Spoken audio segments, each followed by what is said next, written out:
evening. Let's go ahead and get started. I have 6:05 p.m.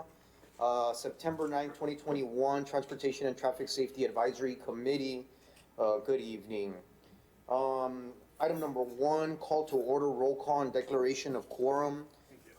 Adrian Dominguez, present. Mr. Armando Garza, Present. Mr. Fred Dickey, Present. Mr. Jeffrey Puig, Present. Mr. Ciro Gonzalez, Present. Mr. Rosario Santos, absent, and then Mr. Adrian Lavilla. Present. Perfect, we have quorum. Okay. Item number two, general citizens communication. Erica, do we have anybody signed up for today? No, we don't have any. Nope, great, okay, great, thank you. Moving on, item number three, approval of minutes. Approval of minutes from July 21st, 2021. Of course, we had no quorum in August. Did y'all have, any issues with, I believe Erica sent the minutes via email.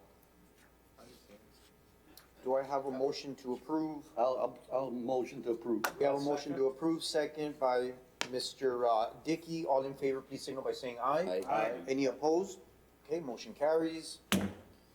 Item number four, communication. Do we have any communication reports, Mr. McGee? No, nothing. Okay. Item number six, discussion and possible action of the following. Item number one, trucking issues in Laredo, congestion, parking, and safety. Mr. McGee? Good evening, Mr. Chairman, Good commission evening. members. For the record, Danny McGee, your City Traffic Director. This was an item we had on the last agenda. Hopefully, we can make some progress on this time. It may look like a very lean agenda this time, but these issues, I believe, will take up most of our time today. As you know, Laredo lives and dies by our trucking, and Laredo is growing very, very fast. And so my purpose today is just to start a discussion. This item with trucking, we've had some discussions about that last time, were they off the record or not. But we get major complaints at the traffic department, and I believe it's time, as your traffic engineer, to bring those to you. You're the committee that has the ears of your councilmen, so we want to see where we can go with this. It's, as Mr. Dickey just said off the record a while ago, is how do you eat an elephant? One bite at a time. So that's what we need to do, I believe. So my purpose today to bring this to you is not to come with a specific agenda, is to get your ideas, to see how we can compartmentalize this issue. I mean, we have parking issues we need to look at. We have streets that can't handle the traffic. We have issues with who do we cite when they clog up our streets? Is it the truck driver's fault that is required to go into an establishment, or is it the establishment itself? So those are some of the issues I want to discuss today. So rather than hog up your time, I want to see what direction you guys want to go into, so that Erica can take notes, a lot of notes, Erica. And we can take those and maybe come back, and then we can discuss those in further detail. But I do want to, like I said, we can drown ourselves by looking at the big problem, but hopefully we can narrow these things down and then start taking those small bites as we talked about. So one of the things I wanted to bring up is we had some citizens come back last time, and if you want to address those, Mr. Martin, sorry, Ciro? My second name was Gonzalez. Yeah, they came by. They were very appreciative that given the opportunity to present their case and present what issues they were having in the blockage there on Mines Road. And I believe they were able to speak to the officer that was here. They got his number, and I think they have been in communication on what was the next steps to be taken. That's great. So I have not spoken to him. I did reach out to him today, actually. Didn't get back to him or them to me. So if they say something to me, I'll let you know. But the last I heard after that meeting was everything was good, and they were talking to that officer. Great, that's great news. Thank you. So they were Mr. moving Gonzalez, things for the forward, update. That's yeah. great, that's great. Yeah. That's good news, yes. One of the topics that's always coming about is truck parking. It's such a vast, I guess, problem. Jim, you use our problem that in quotes there, that even TxDOT authorized a study a while back because they were having issues with truck parking on the sides of highways, and that gets to be a problem. And so we do have that to, I guess, hopefully we can start that discussion with that. And the issues that come up with that is you think, well, it's an easy thing. A trucking company should have enough space on their yards to park their trucks and get them in there.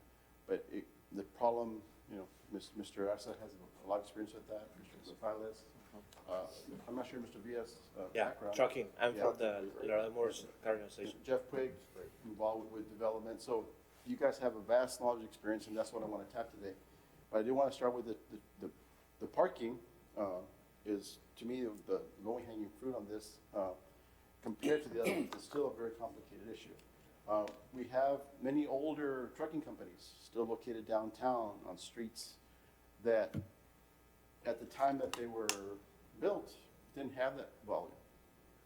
So there was no requirement for companies to have enough acreage to put these trucks. So basically, a lot of these companies, without the use of streets to supplement their business, they couldn't survive. So we have to look at that. In other words, it's easy to say, okay, well, we'll go out and give tickets and we'll start towing away all these trucks. And you can go to almost any industrial area, Pan American area over there, Inter-America, even some of the old ones are on the Scott Street. And, those are kind of fading away with time. But any other industrial complex, they're using these streets to park trucks overnight. And it's easy to go out there and start towing them away, but we'll never finish. And like I said, and Laredo relies on that. And we have to recognize that a lot of these trucks that are out there, they're not owned exactly by those companies that they're serving. They're independent truckers. So we may be penalizing the wrong people. So that's the discussion I want to take today.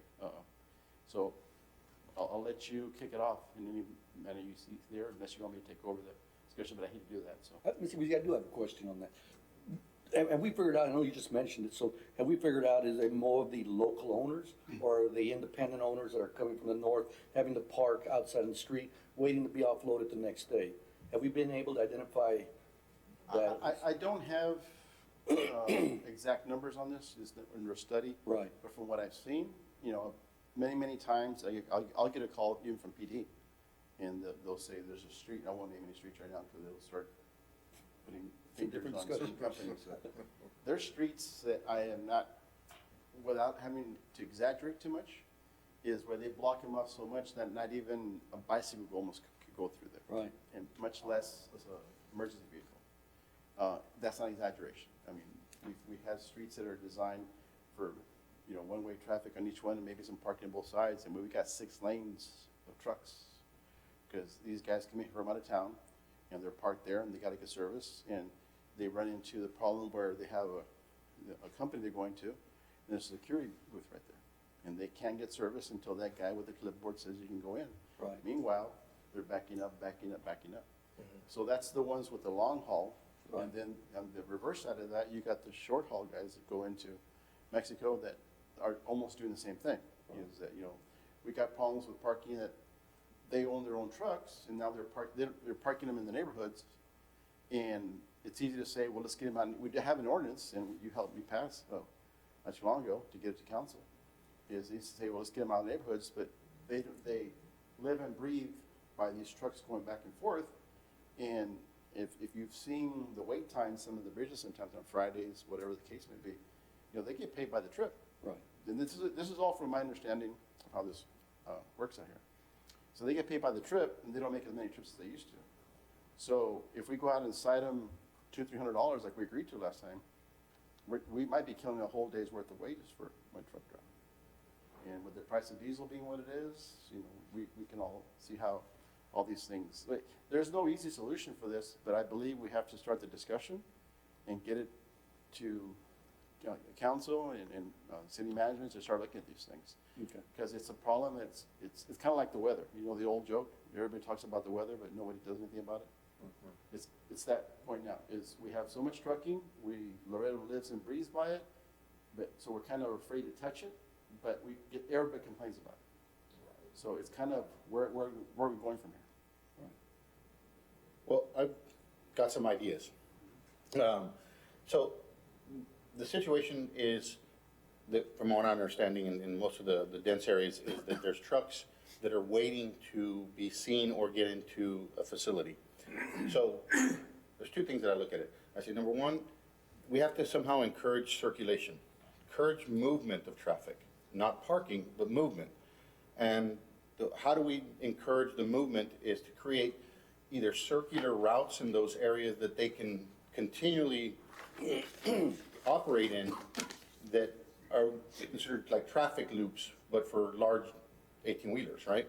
So that might be an avenue to look at, is to look at the surrounding streets and to be able to create a circular loop that they can continually to drive. Now, that's not what they want to do, but to encourage that, we also have to have more enforcement on the ground, encouraging no parking, you got to keep moving. You just got to keep moving. And, you know, create a continually moving traffic flow in an area, around the industrial areas, number one. Or we look at, we got to handle the parking. So if there's areas where we have older industrial parks that don't have adequate parking, that were possibly grandfathered in before or hadn't been looked at with the newer requirements that we're looking at, maybe we need to look at, okay, how can we widen, take right-of-way from them to give them a deceleration lanes, quote-unquote, parking lanes, for them to keep the other traffic moving. So if we can get those 18-wheelers off of the main lanes of travel onto another lane, a widened lane, get participation from the two owners on either side to say, hey, your driveway's located here, we would like to acquire right-of-way, widen the road to give you some stacking room for your vehicles, but for an encouragement, you need to encourage them to continue to look at circulating or moving around until they can get into that lane for you, for your use. And then that's a possibility. And then you encourage them, donate land. Now, that may go into our setback requirements. Yeah, we may have to look at allowing variances to the front yard, to the front lot line setback in these industrial areas to be able to put basically a parking lane, right turn lane into their facility. So we could possibly look at that, and that's the way, or we can look at regional parking. Now, regional parking is great, but to find the space, to find the region that it works for, it becomes a little bit more problematic to find all that, and then who pays for it, how we get it funded. So if you're going and you're acquiring land from an existing user, and you're telling them, help us to improve the situation so that it works better for you, give us the land, participate with us on a portion of the cost to give you that lane for your improvements. The only issue is we don't want to widen the entire street, because that's not the intent, but to facilitate the areas where we need to get vehicles off of the roadway to keep traffic moving. It's an idea. So it's a mix of ideas. Absolutely, absolutely. I just want to say our goal is also not to hamper, or cause undue, again, to any of our construction. I mean, that again, you said, Mr. McGee, that is the lifeline of Laredo. Mm-hmm. I think it has to be some type of partnership between, the businesses and maybe the city of Laredo, to where we can come together and come with like Mr. Quigg says, to come to a solution. Something that works, something realistic, not just something, we're gonna, but I agree that is not our intent. Our intent is not to cause any undue hardship on anyone. And to solve the entire issue for Laredo might be an elephant to deal with, obviously.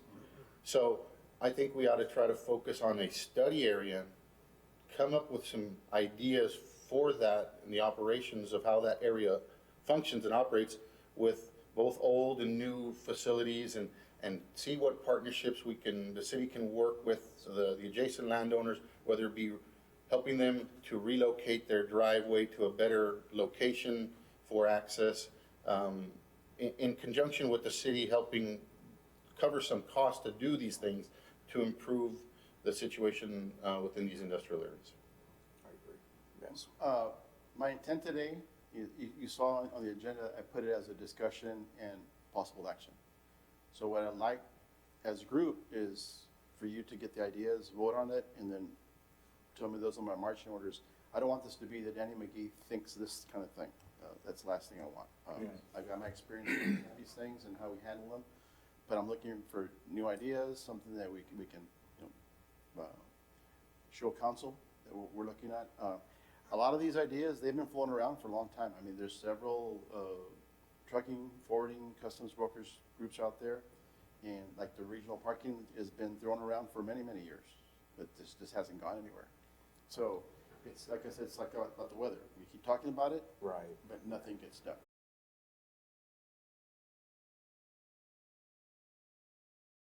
Committee's thoughts is that we need something actionable, either to get things going the right direction, and then we can always, you know what, that didn't work out the way we wanted to, let's rethink it. Correct. But if we don't act on it, If we- nothing will ever get done. Well, exactly.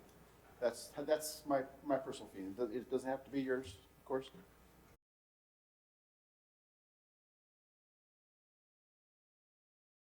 We'll vote on it. What I'd like to do is I'd like to identify an area, a small region that we can look at on a little bit more focused area as the problem. And maybe it's a multitude of problems. It's got some older, some new areas in it. It's got some roads that could be looked at. I think if my directive would be to recommend to the traffic department, to C. Laredo, to identify an area. And then once we identify an area, bring the problems of that area to this committee, and you say, okay, this is what we're having problems with. Trucks are parking all on this side, trucks are parking on this side, we only got one lane of road. Okay, then we can give a directive to say, we would like the traffic department to take to the city council a finite plan. We can look at some tactical methods on parking on roadway, striping, and let's implement an idea. Let's implement some kind of design idea to move forward with and see what works. I mean, and that might be a small evaluation or study.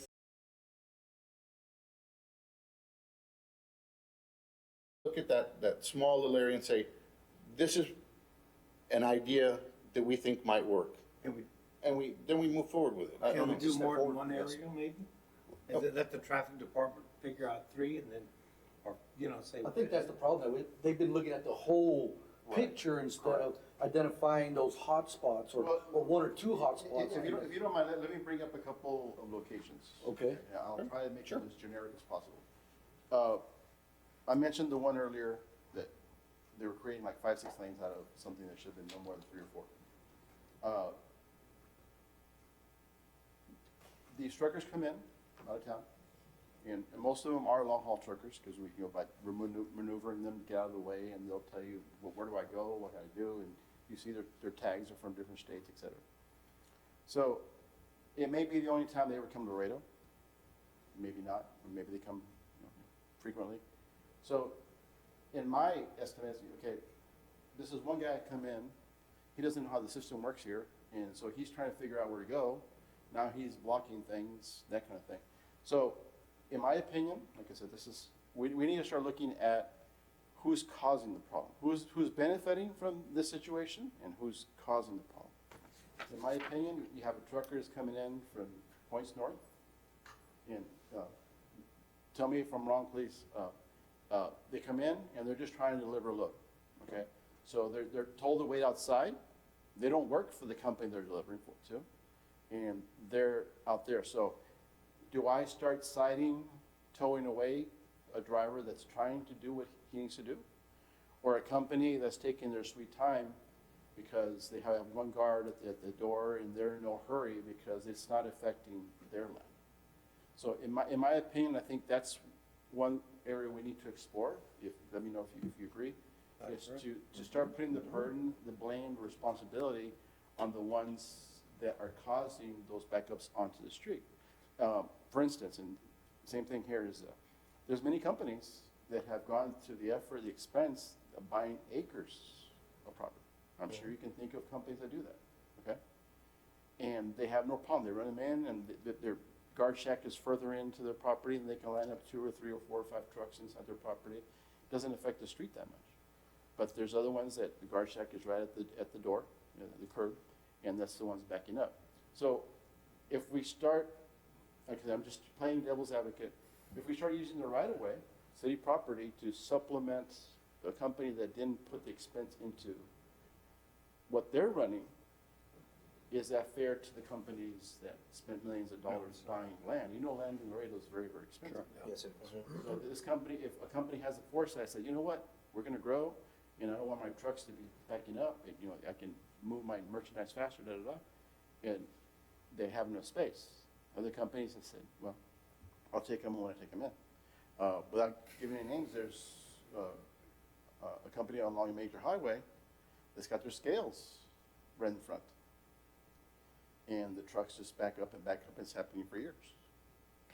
So I wanted to put that before you, say, okay, who do we focus on as far as that ordinance? The last time we looked at ordinances for those drivers that are, I guess, purposely parking in the wrong areas. But what about the people that come to Laredo, don't know where they're going, then they still, you hang out, and they'll go to a Walmart that they can, and that kind of thing. And now those places don't want them there, so they have nowhere to go. No, I mean, with all due respect, I mean, identifying the problem person, I think is maybe not the right solution. I think if we're going to say, you're creating the problem, Mr. Big Industrial Company, you need to somehow fix the problem. And if I was Mr. Big Industrial Company, I would tell you, well, I platted, I built my facility, I got my permits, I followed all regulations at the time that I did all of this. Now, It was approved. it was approved? That's where I was gonna go to, but I'll get back to you. Go Okay, ahead, sorry. so I don't want to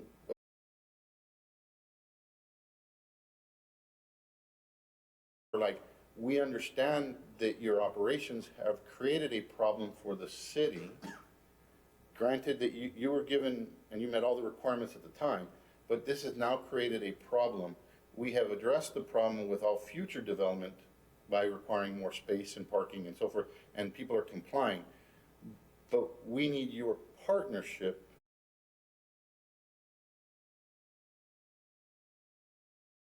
We already know who is creating the problem, but if we don't approach them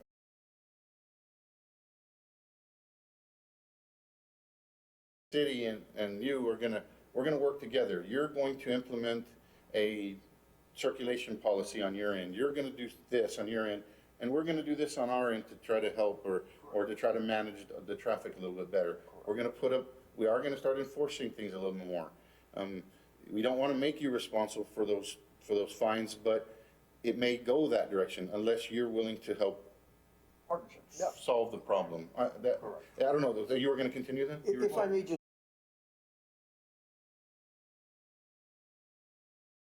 put you on the spot, but you're in the industry. Yes. This is what you all do day in and day out. You know, any solutions or suggestions? I that don't you have may a solution yet, but I want to let you know something.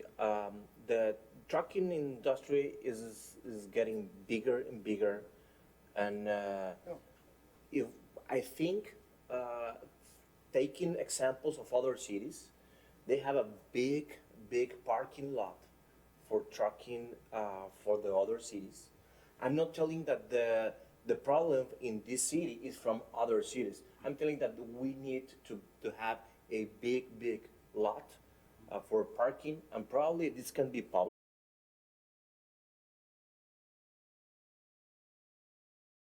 To be honest, we do not have any big parking lot for the trucking industry, and there is a lot of trucks here, you know. So probably following that idea, then asking for a land, I know is not easy, but with a joint with the trucking companies, I have a trucking company here.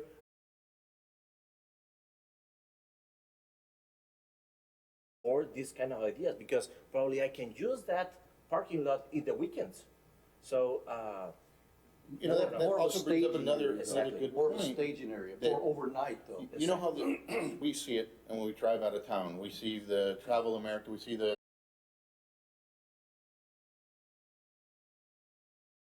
approach to those type of companies to say, hey, would you be interested in leasing this area within a regional parking lot for the trucking area in this area?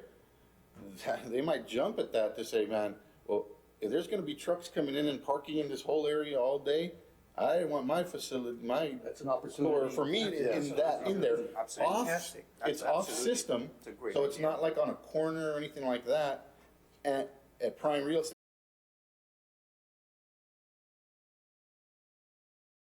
Parking in there, they could be making big money too, Great so. idea. So I'd like to just add something like that. Totally agree. I think we most definitely need a centralized parking area for trucks. But that's not the fix for the daily operation of all the freight forwarders and customs brokers. It's not taking the trailers off the streets at that moment in time when they're parked, having to offload, especially if they're on appointment times and they have to deliver before 4 o'clock because the broker's not gonna receive anymore.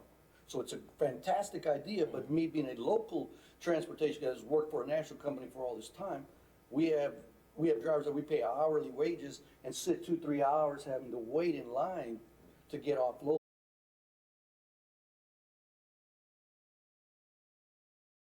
For during the 8 to 5 delivery time hours. How do we get those trucks off the street and into your warehouse and into your warehouse and into everybody else's warehouse and taking them off the street is I think what we need to really look at. So Armando, I'd love to hear your. No, I agree with you.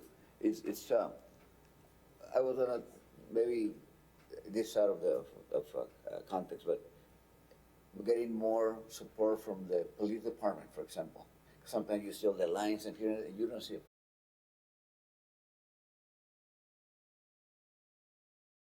How do we approach that? You know? Right. No, and I'm thinking, should we have, and again, this is just hypothetically speaking, should we have one centralized location, or should we have different parking areas around the city of Laredo where those trucks can be? Waiting. So Would that fix that? Exactly, Jeff, or would that not be feasible? Go ahead, I Mr. have a Dickey. question. Okay, talking about, you,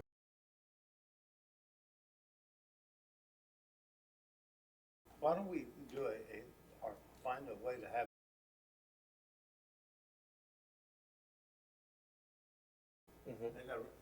and to add to those, with public health, with a fee. So are they too far from where they're going, even in the downtown?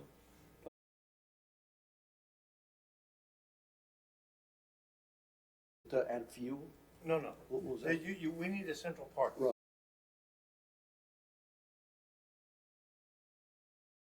Or one of these other big places says, you have extra parking, you got extra extra land, and they may have, and if they do so, are you interested in the public?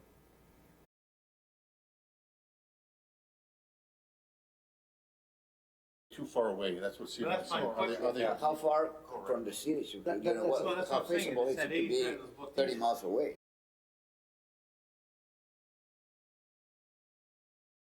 Huge costs on diesel, on the moving it back and Okay. forth. And That it's was my okay for question. staging if they're leaving out of town or they're going that way for the overnight, but the issue here is your 8 to 5 traffic or 8 to 6 traffic, how do you get it off that street? So what do you if you think would put in fix a- it?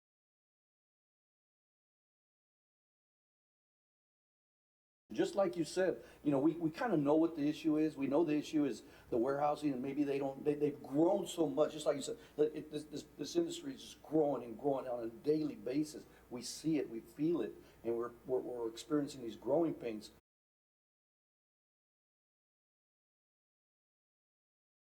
Two things real quick. Mr. Quick, as an engineer, what I'm talking about. Whenever engineers put together estimates or proposals, one of those solutions is always do nothing. Do nothing. No build, okay? Sometimes it's just better to leave it alone. Don't do it. Okay? From what I've heard, from what you heard last time, the problem is there, and it's getting bigger, okay? I'm not saying it's worse, but it's getting bigger, it's encompassing more streets and stuff like that. Going back to the example I had, you mentioned the warehouses and stuff. This is just me thinking out loud, okay? Publicly. But you have a warehouse, independent truckers delivering to it. What incentive do they have to do anything? Because they're using the city streets as their queuing area, their property. They don't need to fix anything. It's working perfectly fine for them. The problem is we're inheriting it, and the people that around it or need to go through. If I have a warehouse and I have 10 trucks out there waiting, they're gonna get in eventually, but the mess is their problem. Right. So as the warehouse owner or custom broker, whatever it is,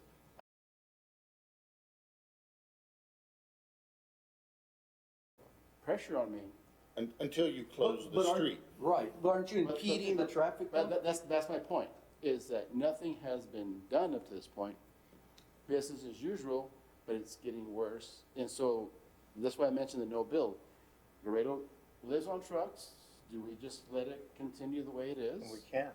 We can't, I agree. And We that's, can't. that's the reason I brought this to you. But I'm not sure if the problem is with the trucks that are online to be on load, or the trucks that are parking on the side.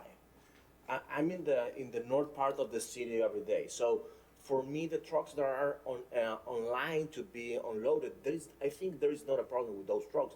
Actually, they are moving probably, they are going to get there at the warehouse in some time. But the one of that they are parking, even van trucks, empty van trucks parking on the side, that's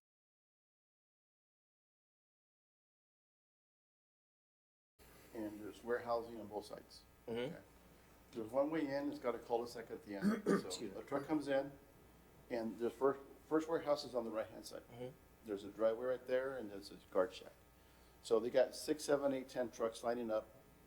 That's all it fits, and they're waiting to go into that one. Meanwhile, you have trucks that are trying to go to the next warehouse that's on the left-hand side of the road. So they're trying to get into that one. Okay, so meanwhile, you got this lane over here blocked off. Now, these guys are trying to get into the left turn lane over here, but there's another guard shack there. And it's taking 10, 20 minutes to process each one. So now, the guys that came in from, Minnesota or whatever, they don't want to lose their place in line. So you have one truck in the middle of the street, trying to take a left, but he can't take a left because the guard shack won't let him in. Now you got 10 trucks lined up behind him. Yeah. Okay. Meanwhile, there's other warehouses beyond that. So now we got trucks we got 2 queues of trucks. The next truck wants to get around these.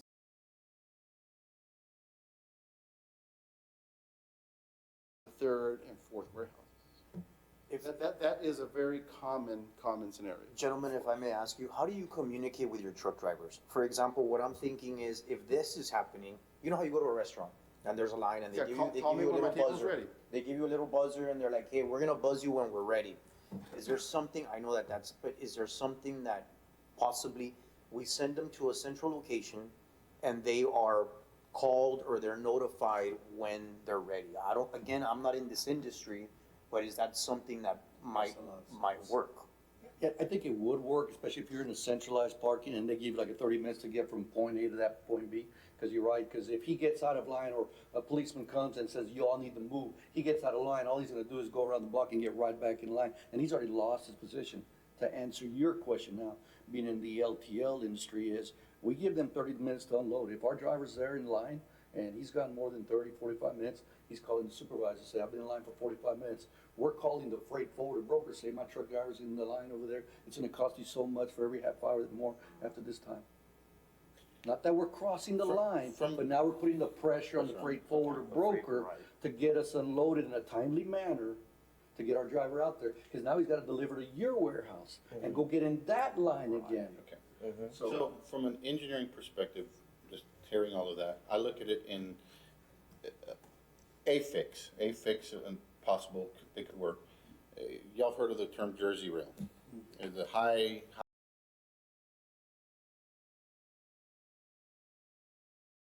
tall, okay?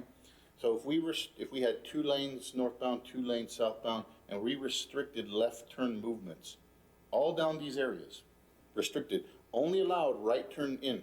So that would force the operations and the people coming to these locations to find the right turn routes to get into the facilities. And it would always maintain a continual movement from the other lane because they can't turn left except at a signalized intersection, then they can turn left, okay? So creating these large barriers in movement northbound and southbound and restricting left turn movements may improve circulation and at least get cars through, keep going, and not back up with someone wanting to turn left and someone wanting to turn right. Now the whole street's backed, Which is happening now. which is what's happening now. So you restrict the left turn movement.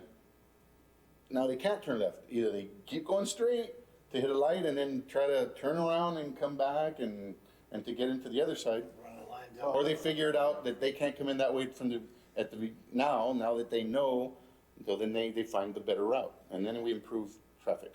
Let me take that elephant and make him even bigger. Now we're talking about, was it Jumbo or the big elephant? Jumbo? He's bigger. He's gaining weight as we talk.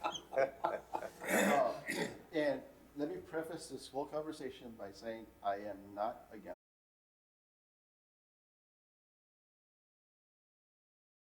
In my opinion, we need to start planning for it better. Let me give you another scenario.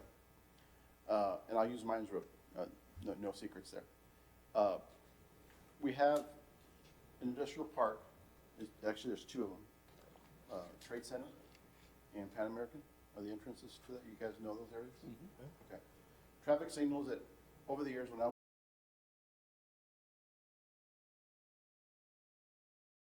then there wasn't long enough, so we had to make it a dual left, and then that wasn't enough, so we had to make it even longer. Well, now TxDOT's going to try and help that solution by doing what's called a smart street concept. Remember we talked about that? Okay.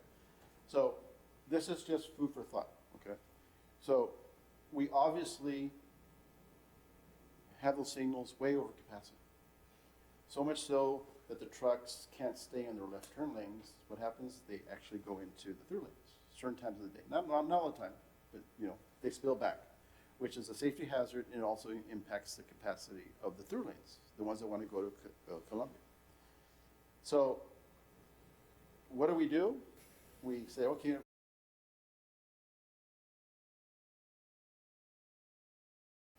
like I said, I am not anti-development, but those situations need to be looked at. Say, you know what? We already have 400, 300 acres. That's when I measured that area of development, and those two signals cannot handle those trucks.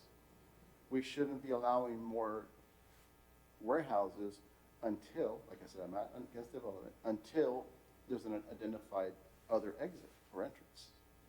They keep adding and adding more to, if another. Okay. So we have basically, I'm going to call it 1.5 entrances on the east side. It's more of a problem than the west side. On the west side they don't have the railroad to deal with, so it's a lot easier. I call it 1.5 entrances because we have a railroad that has, I'm not going to say a number, but has a lot of railroad trains go through there every day. Okay, so it blocks off the Uniroyal entrance so many times a day that when the train is actually there, that's one thing, and then by the time the trucks have been queuing for half a mile, by the time they get through, the next train's already there. So I call that basically like a half entrance. The real entrance is over here on Carriers and top.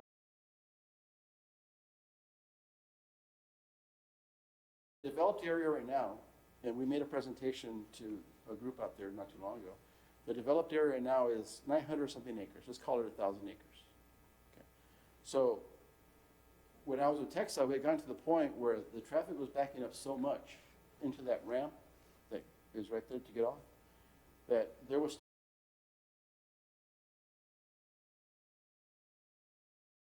safety issue.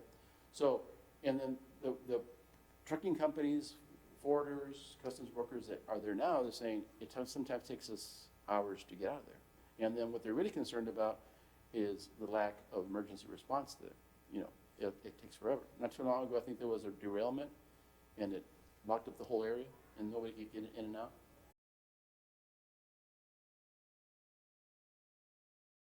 Now, okay. Well, everyone knows that there's some other land that's going to get developed out there. It's a big red, round area. I won't say the name of the developer. That's 2,000 more acres, 2,200 actually. Okay. Does anybody here have any doubts that that intersection can handle more trucks? You're gonna put an overpass, right? Right. Well, fortunately,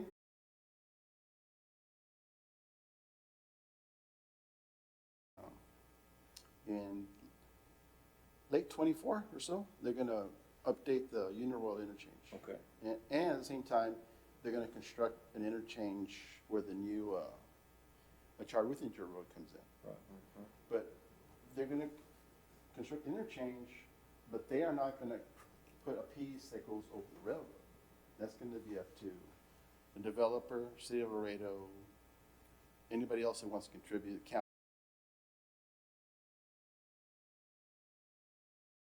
Way that the carriers one is on Texas right away, and then there's a piece that comes over the railroad.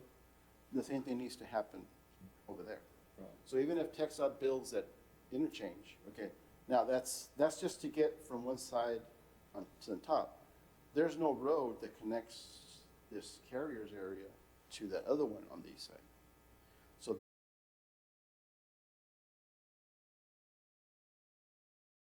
not to stop development, it needs to come forward, but we have to recognize that the infrastructure we have now, there has to be a point where we say, time out, show me how you're gonna handle traffic. Sure. And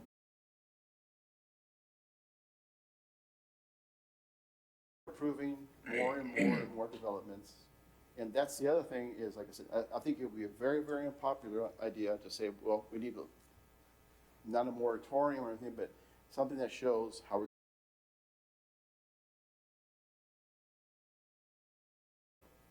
Can we put that, because they've got to get a permit from the city, can we, send down a city council, hey, you need to.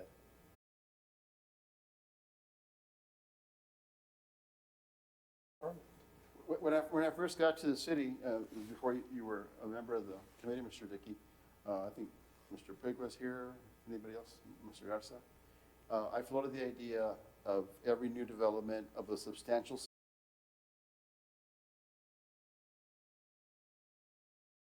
The reasons I didn't push that too often is to do those kind of things, you need a whole staff to be reviewing those things. You're looking at the staff. I mean, I literally have two other people that do engineering there, the traffic.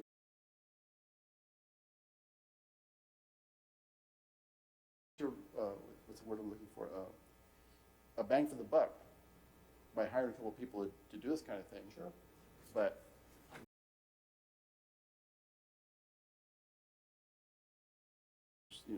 even hiring people, and then Laredo is such a, what we're looking for, Jeff can probably fill in, but we don't get a whole lot of engineers dying to come down to Laredo. Okay? So we have all these different kind of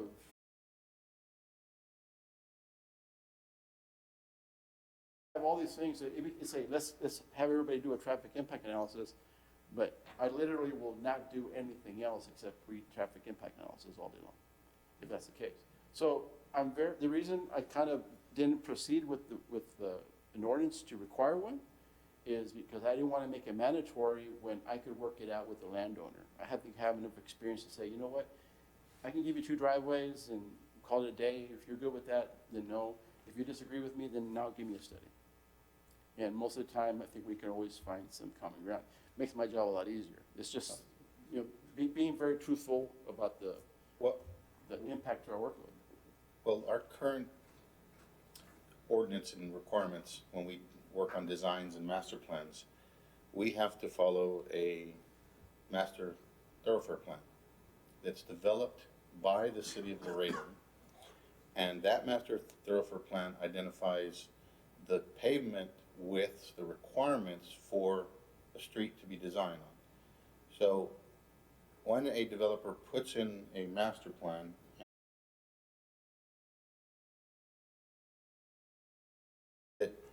he say, I'm gonna have to put in more than that requirement. Right. But that shouldn't be his responsibility if the city has identified.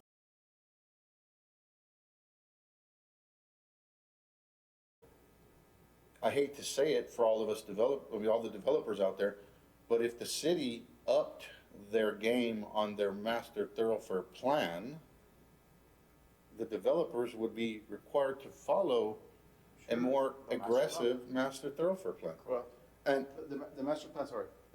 go. It's been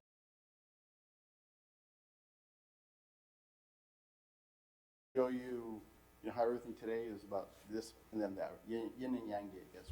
And we might not solve anything today, or actually, we're not gonna solve anything today, we're just looking for ideas. But we have a thoroughfare plan. Yeah, I'm gonna use a bad example, is this, we have a new development that's going out.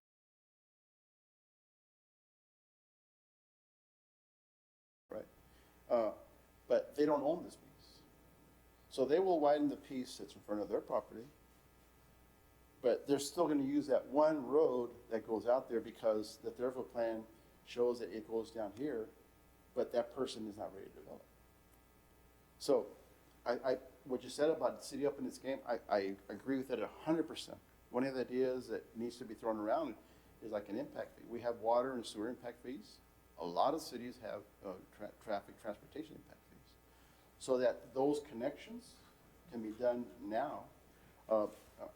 You know very well, Mr. Prig, that when the development comes in, they'll oversight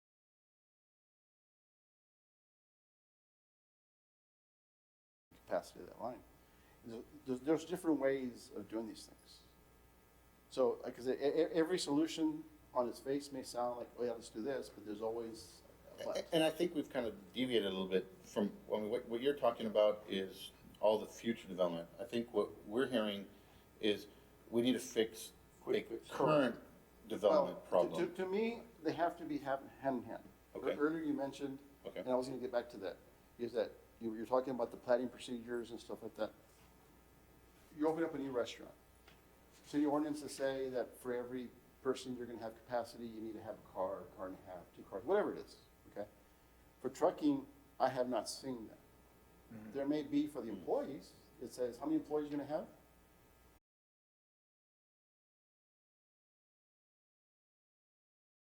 Show me how many trucks you're gonna come in with. Based on a square footage or Yes, whatever. and you need to provide, and then you need to be able to queue them on your property, not on the street. So you see how it all ties in, is we have to look at the problems we have now, but we also have to make sure that they're not repeated in the future development. That's something I'm trying to really keep my eye on. I spend a lot of my time on new development. It's,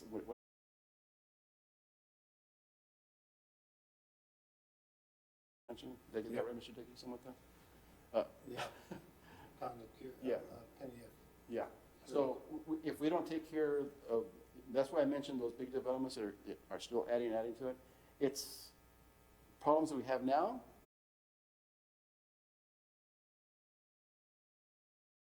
Like I said, this is a very big elephant, and Let's we take might a bite. have tasted It is. Let's take It one is. bite tonight. Yes, does anybody?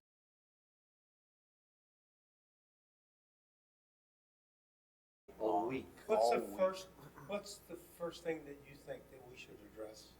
And I mean here and now. In my opinion, and it's, and honestly, this, I won't even say who I'm kind of plagiarizing this idea from somebody else's.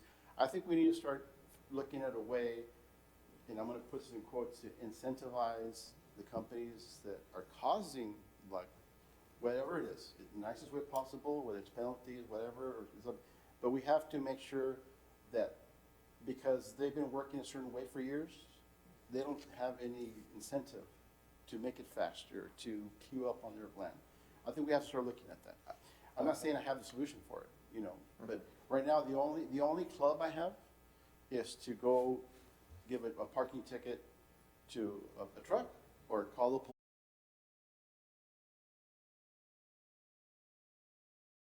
Street. Sure. And he's the only one that can do anything to, and then, you know, there's hundreds of trucks, and I'm not even sure how many tow trucks the city has that can handle 18-wheelers, so. First of all, they don't have a place to put them. Exactly. Okay. But the city does have, you do have the authority to restrict movement, restrict access points, number of access points. You have that authority to control, to be able to control traffic. You can, if they have 2 driveways, you can shut one of their driveways down because it's causing a circulation problem. You have that authority, don't you? No. Oh, no?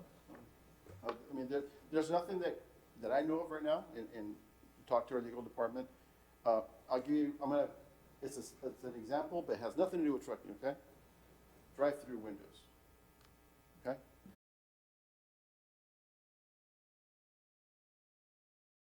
Seen on the Mines Road at the, Okay. yeah. First time I saw that, ran out there and said, you know what, this is not right, and go to legal. Can we find the franchise, the restaurant, whatever? He says, no, it's the drivers that are causing the problem.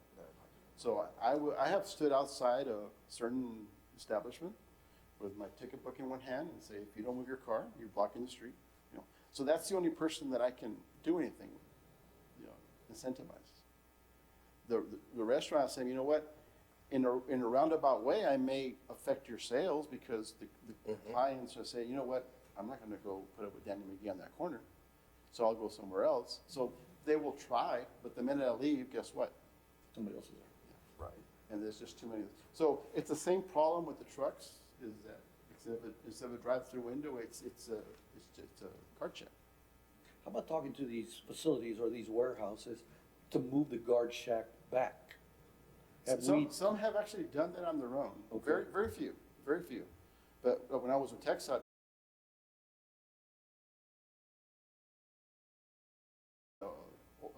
oil and shale gas play was going very good. First thing we said is, no, you're not gonna put your guard shack here, you're gonna put it in 500-600 feet right. in there.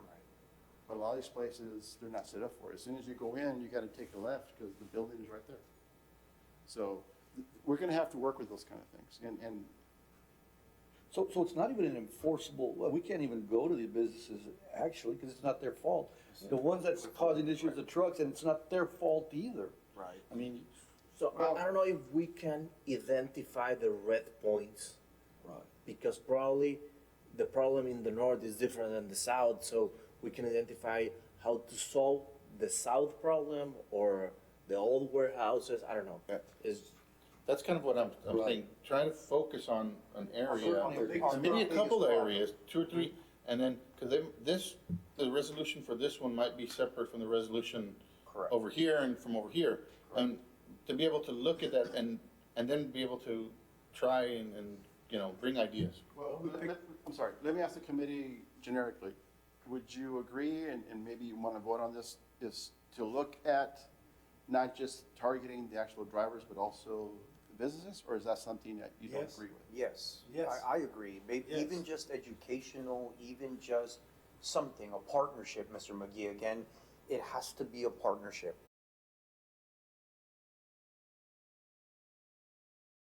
This conversation needs to be had with companies, with everyone. It's their lifeline as well. Sure, they don't wanna get fined, they wanna do the right thing, all these Right. warehouses, and they wanna offload them as quick as they can. I think the wrong word is target them, No. but more of identify and then open discussions. Correct. Well, what about finding the three biggest problems, identifying the three biggest problems, and do that, and down the line, the next, and the next bunch, and then we need that, you know, so. I like that, Mr. Dickey. What are your Prioritize. what is your three biggest problems?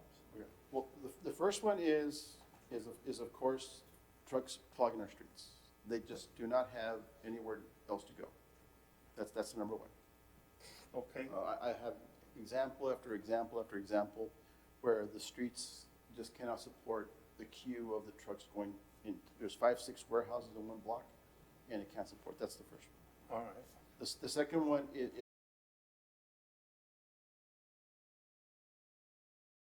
stop anything, but it just has to be planned development.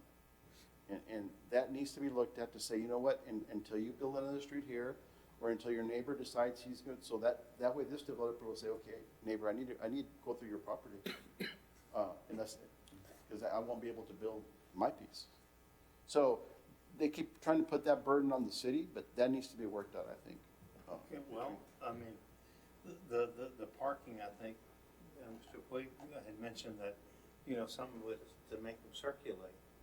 Well, but I think going back to the question that he was proposing to you was not, what are the three main problems? Like, the red dot, give us one area, and let's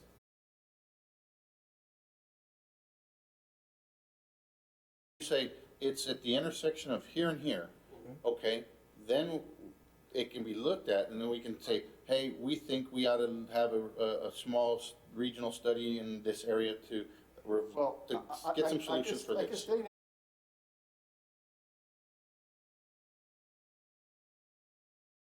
I'm only gonna try to fix this street when I'm leaving all the other ones to do whatever they wanna do. Does that make sense? But if we don't But you go one fix, at a time. Right. if you fix that street and Then it, you go to the and it next is a resolution, Correct. then you can implement that fix in other areas, and that's One what, at a that's, I time. think, what we're trying to get at.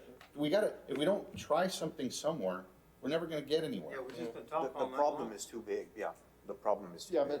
but I don't see a way to, well, and maybe I'm thinking the wrong way, but I don't see a way of doing an ordinance that says, here's an ordinance, but it only affects this street. No, No, no, I don't- you're gonna identify all the red spots, Huh? and we're gonna take one spot at a Let's time. start. Start We're gonna looking at identify the root Okay. cause of that issue, Okay, and then go from there.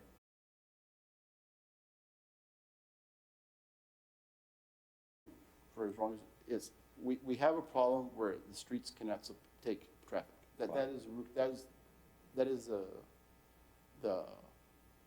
because the cause, the effect, I'm sorry, the effect. Right. So you're asking me, let's go look at the cause. Okay, so once we identify that, then how do we fix that? On that street only, that industrial park only, or are we gonna look at it citywide? Holistically.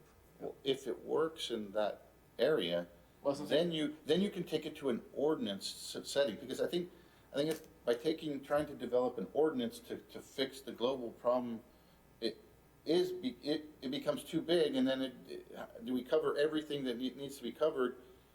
So it only affects this, but it doesn't affect that, but I'm looking at it from more of a design aspect to fix the problem.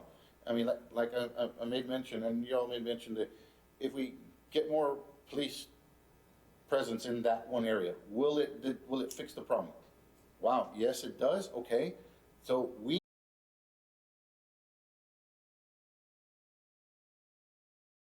fix the problem.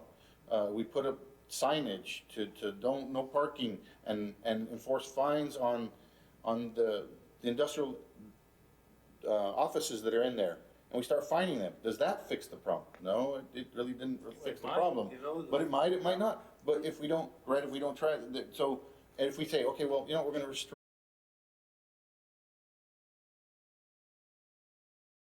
and see how that, on that section, is that gonna fix the problem? And then you get to the solution.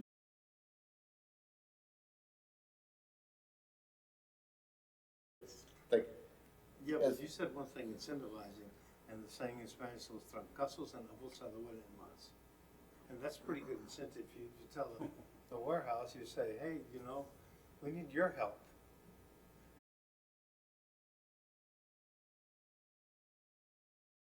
Per truck. And they know, because these truck drivers have 2 hours to unload, and now we're charging you the.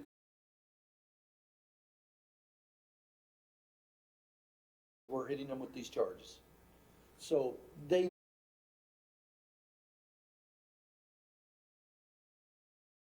Let's identify one of those hotspots. I mean, I know there's a whole bunch of them.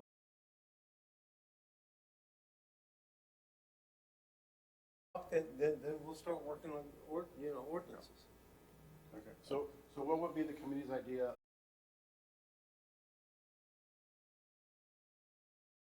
To the warehouse. Yeah, approaching to them. Create a subcommittee, maybe? To do Well, what? that's good. Right here. Create to we got people that- identify how they would be willing to partner with the city Right. to alleviate the problem. Exactly. Explain the problem to them. Correct. The problem is your trucks are parking here, your people for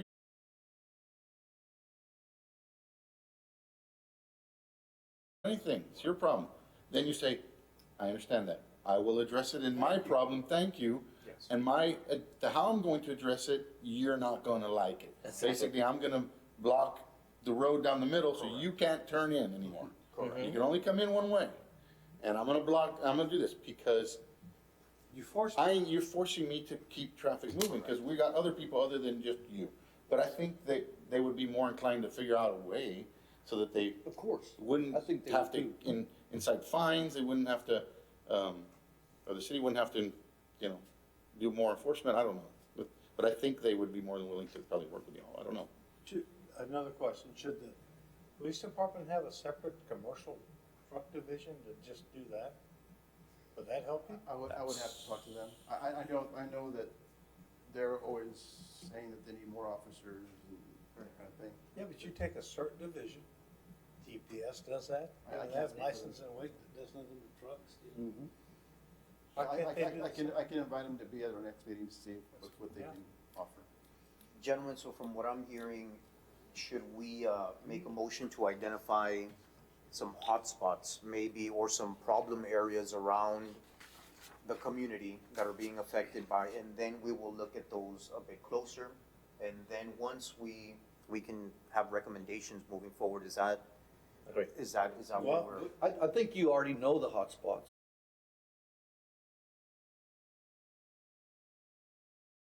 There's complaints, major complaints, this one's second, third, fourth, and then we pick and choose from there. I mean, it's obvious I mean, we can't require them to come in front and talk with us to work, but we've gotta do, city's gotta do a better job of reaching out to them. To them. They might have a solution. Yeah, they might They have. might have, you know what, I've already said something, nobody's listening to me, so. And not to overwhelm your department any more than you already are burdened with, I think that we need to, like I said, give us one, and then let's identify the owners, and you already know what the major problem is on that area, then we can say, we would like for you to reach out to them and see what they say in this one I'll area. make a motion to that effect right now. Just move that you go see the people, the biggest hotspots you have, try to work out a solution. And if not, then we'll come back and we'll go to the city and ask them to fix it. And to add to that motion, I'd like you to document the comments.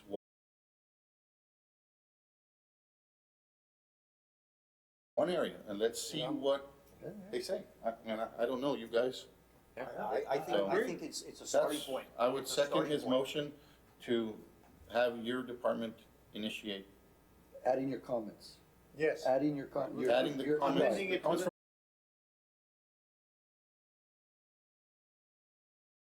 from depending on how many it is in that area. Okay, so we have a motion on the floor and we have a second. All in favor, signify by saying aye. Aye. Any opposed? Motion carries. And I think let's, this is a starting point. At least it's a starting point and we can start growing from there. We'll do that right now. Mr. McGee, if you need.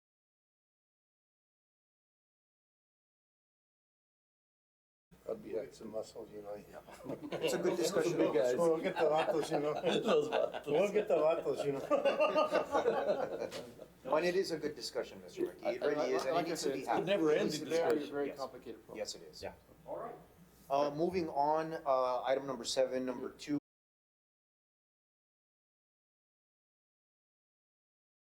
Discussion for our next meeting again, just to see Yes, if there's any updates to definitely. Sure. to keep I agree. it going, not You need a not motion? lose You need a traction motion on it. for that? I'll do it.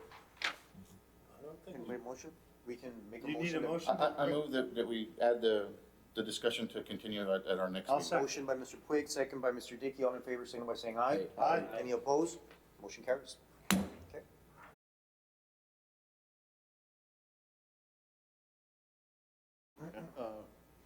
How do I get this on the screen?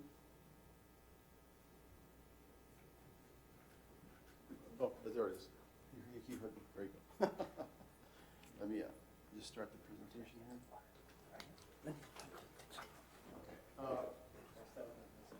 This is an idea that I brought before this committee before, and it was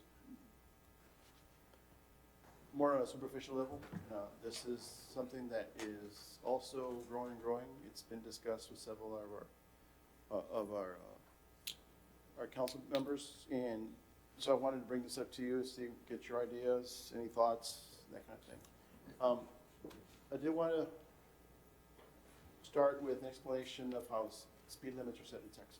You know, it's not where some engineer in an office says, you know what, Del Mar should be X, 35, 40, 50 miles an hour, okay? There is what's called a basic speed law in Texas, and without reading everything to you, but it's based on the notion, the idea, the principle, that a reasonable person, okay, that's their key word, the reasonable person, will drive a safe speed for the conditions, okay? And I think I've asked this question to many people, I'm not sure if I've done here, but what is the speed limit between San Antonio and Laredo? 75. No, that's the maximum speed limit. The speed limit is, if it's raining, should you drive 75? No. Yeah. If it's fogged? No. If it's a sandstorm, if it's a dirt storm? This is what the conditions call for. An officer can actually give you a speeding ticket for going 40 miles an hour if he feels that that was too fast for the conditions. Not too long ago, I drove San Antonio. I couldn't see more than probably a block in front of me. I wouldn't pull over because nobody could see me, but I had to be going 35 miles an hour. That was, in my opinion, the safe speed for that, okay? So the sign you see on the side of the road, that is the maximum speed. I want to make that distinction. That's what's called the basic speed law, okay? Everything else is based on that. We also have laws that are called prima facie. I'm not a lawyer, I probably didn't pronounce that, is where the legislature, Senate, et cetera, have said, on this kind of road, we're gonna set a speed limit of so much. That's where the 75 miles an hour comes from. That's a prima facie speed limit, okay? And we have those limits for almost every kind of road. A county road can go down to 20 miles an hour if they see. Residential streets in urban area, 30 miles an hour. That's why you see 30 miles an hour throughout almost 95% of Laredo. That's where that comes from, okay? If you read right where it says, underline says, by Texas law, prima facie limits are as follows. Urban districts at 30 miles per hour on the street. Okay, that's where Laredo is, okay? Now, the ruling bodies have been wise enough to say, you know what, we're gonna set a speed limit here, but we don't know every situation out there. Okay. So they've given the authority to cities, TxDOT, to amend that speed limit if a study says that there's a safer limit, okay? And that's what I want to talk about today. I did want to talk about this real quick. The last line that's underlined there. The lowest speed limit, you heard me mention that a county road can be 20 miles an hour, okay? The lowest a city street can be, by law, is 25 miles an hour. So even if we think it should be 20 or 15 or 10, by law, we cannot go that low. Okay, just so you know that 25 is the absolute lowest you can go. The criteria to raise speed limits is, I won't bore you with all the details, but basically, some of you might have heard me say before, I know Mr. Puig knows the 85th percentile method is a method that's been agreed to, and it's incorporated by reference into the law that says you do a study, and as long as a certain amount of cars pass through there, what 85% of the people that drove through a road, that's what is reasonable. It's been determined that 85% is reasonable. You're gonna have 15% that are what? Too slow or too Not fast? reasonable, right? Right, you drop them off. Actually, anything below 85 is counted as the 85%, so it's only the 15 that's above it. Oh, even the low, Yeah. okay. So, then I will take those numbers, or a traffic engineer, whatever the case may be, and then we'll say, you know what? 85% of the people are going 40 miles an hour, but we've had X amount of accidents out there. Or the road is kind of deteriorating a little bit. So then the engineer can use his judgment and says, you know what? It's coming out at 39 miles an hour, but I don't want to put 40, I'm gonna go down to 35 because the road's narrow, there's too many driveways, accidents, like I mentioned. So we have a little bit of discretion, okay? I can't say it's 85 mile, if 85th percentile is 40, but Danny McGee says, no, I like 25 better. That's not the discretion, okay? I can't justify it, okay? So that's what we want to look at today. So these are TxDOT's procedures, and we basically follow them. We have, as a city, we have the autonomy and the right to set our own speed limits.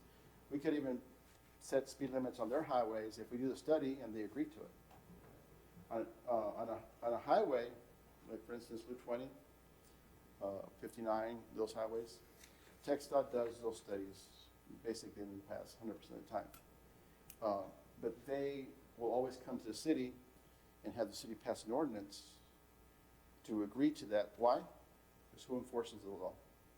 It's the cops that we have here, the the PD, the constables, the sheriff. So the state wants buy-in on those. So sometimes there'll be negotiation, when Texas saying it's 40, but we agree to 35, and we'll look at it, and it may come to 35, or let's see how it works out, that kind of thing. I wanted to bring this up because my ideas are that some of the roads we have in town are just a little too low. I say, well, everyone wants lower and lower speed limits, okay? So my idea is some of them should be higher, but I wanted to balance that out by showing you what the city of Austin is doing. They actually did a study, and they did enough points in their residential neighborhoods to be statistically accurate, representative. Because remember, it requires a study, and who knows how many residential streets they have, thousands, you can't do a study for them.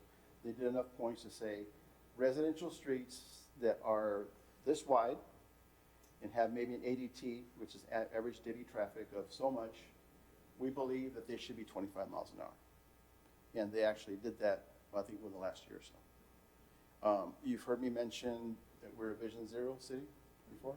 Anybody have any questions on that, Mr. Villa? Basically, this fits in with that, okay, is that when we have a city where 99% of the speed limits are at 30 miles an hour, nobody's looking to see what the speed limit is anymore. And so we in a roundabout way, we create a lot of lawbreakers. Let me take an example, for instance. Near my office, there's Thomas Avenue. That's a truck route. Nice, wide street made out of concrete. There's no potholes in that thing. Done a few years ago. 30 miles an hour.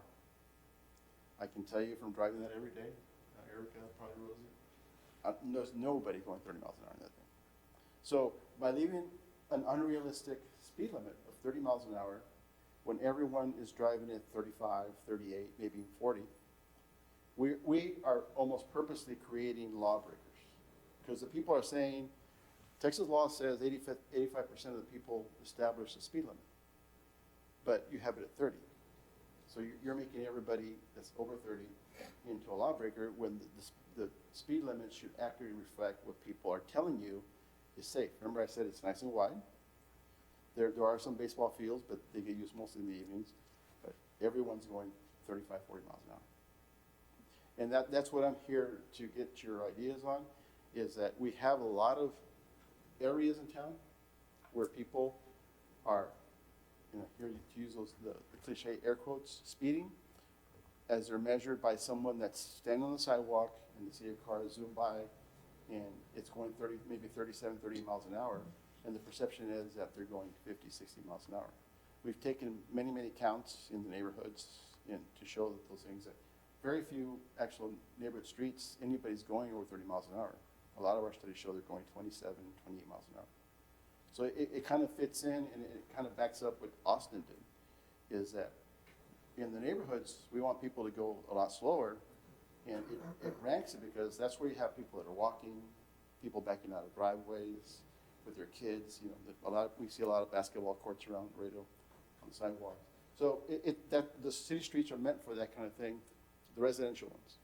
Okay. Now you have a street that's more of a collector. A collector doesn't have houses fronting it. And the hierarchy we have is we have a residential street, and a collector takes some of those, and then they feed into what's an arterial. An arterial is the bigger streets we have, like Del Mar, Shiloh, those. Okay. So by putting speed limits 30 miles an hour, when everyone's telling you it should be 35, that tells our judges, our police, we did a study here. It used to be 30. Now we're saying it's 35, and we mean it. We did a study. 85% of the people have said it's 35. Not a prima facie speed limit that was set, up in Austin at 30 miles an hour, and nobody ever bothered to change it. So that's what I'm trying to offer, is the idea is that some speed limit needs to go up, and some need to go down, some may stay the same. But it's a way of telling people, this has been studied here, and this is what we mean here. This has been studied here, and this is what we mean here. As opposed to just saying the whole town is 30, and everyone's breaking the law. Mr. Dickey? Well, why don't we start doing studies? I'm sorry? Why don't we start doing studies on our arterials? No, we have, and like I said, like I prefaced the conversation, is I talked to a couple of council members, and it took some explanation like I just did, and they bought into idea, but that's something that the whole council needs to pass, Okay, so. can you give us your so you have recommendations for arteries already, right? Yes. You want us to make a motion? Are you asking for a general motion to I'm just support seeing the what- realistic speed I'm limit? seeing I'm trying to see what your ideas are in as I far think as you've got the this. studies, I think you know. I agree, Mr. Dickey. I think the studies, I mean, the data's there. You know, if the data is saying, hey, we need to either decrease or increase the speed Let's do limits, it. let's go with the studies. So then what I would like to do is, next time, is bring an actual presentation. Yes, with sir. a couple of these to show Okay, you sounds great. where Is go up, lower is go down. and up and down and that kind of thing. That sounds great. There's always a little bit of, sort of, I guess, concern, caution, that say, well, there's pedestrians in that area. You know, if we raise the speed limit, they're gonna get hit, or it's more dangerous. But the fact is, if we raise the speed limit, it's because they're already driving that speed. It's not like everybody's going 30, and we're gonna raise it to 40. Come on, everybody, go 40. No, it's because they're going 40 already.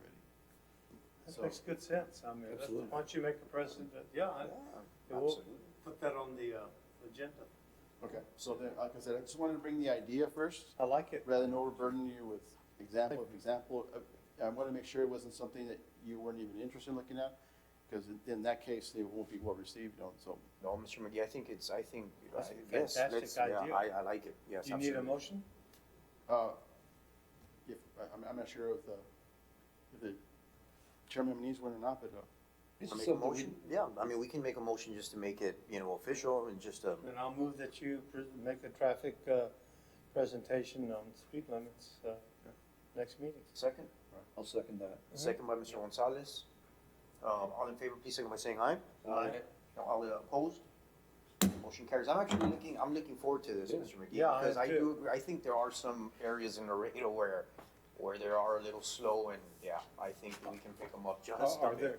there, is there any ordinance for people who go real slow on a fast street and impede? the only time that we, as engineers, do that, and actually I did it on I-35, is we had people that, because they don't want to go through the traffic signal on the fringe road, they'll get on, and they're going 30 miles an hour, and that becomes a safety problem. So we actually put minimum speed limits. But the same way you have maximum speed limits, the minimum speed limit needs to be passed to the commission in Austin, and it was in this case. So if you ever notice on 35, I think it's 50 miles an hour? I think it's 50 miles an hour. It's the slowest speed that you're supposed to do. I've never noticed that. Yeah. Look, everybody here drives like a bat out of hell, except the viejitos like me that, we just, because your reactions aren't that You'll see good the old anymore. trucks, that are burned down with trash or furniture, Right. and they're going, and you'll see them going up 20 miles an hour on the freeway. I saw an accident many years ago, and young guy, and I know who he was, and he came with this little old man, wham! And, I mean, they ticketed the old man, but, there's no sense for it, and I still see it sometimes. You'll see people, pobrecitos, they're coming from across, and they're scared to get up there and moving, but, Yes. you see people coming over a hill. I'm looking forward to your presentation, Mr. I McGee. I am think it's looking gonna be forward. very interesting. Yes. Well, they're done. I do want to thank everybody for being here. I know that everybody's got jobs and commitments. Food was and delicious, family, by the and- way. Well, that's the very least we can do for you. I'm very Delicious. You do this without any pay, and I took this from Kirby, our last planning director. He used to thank the committee. I said, that's something that it needs to be done. You're here, giving up your time, serving your civic duty here. So I thank you for that, and any support I can get, because at our level, we really can't do a whole lot. It's really more just recommend to the ones that can do a whole lot more. Right. So that's where I need your help. Thank you. Yes, sir. Thank you. And on the contrary, also thank you to you and your staff, Mr. McGee. Yes, Thank you for absolutely. setting this up. Thank you very Yes. much. Appreciate that. Yes, thank you very much. Good job. I think that's it for today, gentlemen, and we don't have anything else on the agenda. Do I have a motion to adjourn? I have, 7:24, we have a motion, second? Second. All in favor, please signal by saying aye. Aye. All opposed? Motion carries. Thank you. Thank you. Thank you, Mr. McGee. Appreciate it. On those Cowboys. Hey, guys, staff, thank you, guys. Yes, thank Food you was very good. much.